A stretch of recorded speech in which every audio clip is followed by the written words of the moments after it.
کی میرے قتل کے بعد اس نے جفا سے توبہ، ہائے اس زود پشیماں کا پشیماں ہونا۔ خاکم بدہن کوئی بڑا جانی نقصان کر کے جناب وزیر اعظم حسب سابق یہ نہ کہہ دیں کہ بھائی کرونا کو کنٹرول کرنے کے لیے مجھے غلط تسلیاں دی گئی تھیں، جیسا کہ انہوں نے نواز شریف کی میڈیکل رپورٹس کے بارے میں بعد میں فرمایا تھا۔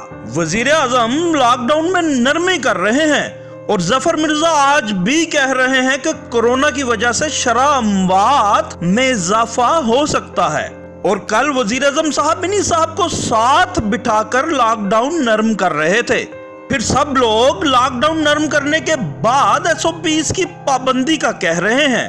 ہم قوانین پر عمل کتنا کرتے ہیں یہ پراپرٹی پر لگنے والے ٹیکسز سے عیاں ہے کہ کل وزیر اعظم صاحب نے اعتراف کر ہی لیا کہ ملکی معاشی صورتحال ایسی ہے کہ ہر قسم کا پیسہ پراپرٹی میں ڈالنے کی چھوٹ دے دی گئی ہے، اور توقع یہ کہ کورونا SOPs کی پابندی ہوگی۔ علماء سے رمضان میں تراویح پر بحث ہو رہی ہے اور سڑکوں پر معصوم اور خطرے سے ناآشنا لوگوں کو چھوٹ دی جا رہی ہے۔ ایک مصرع حکومت نہیں، آپ کی نظر دیوانہ گر نہیں تو ہوشیار بھی نہیں۔ عادل شجاع، خبرستان، لاہور۔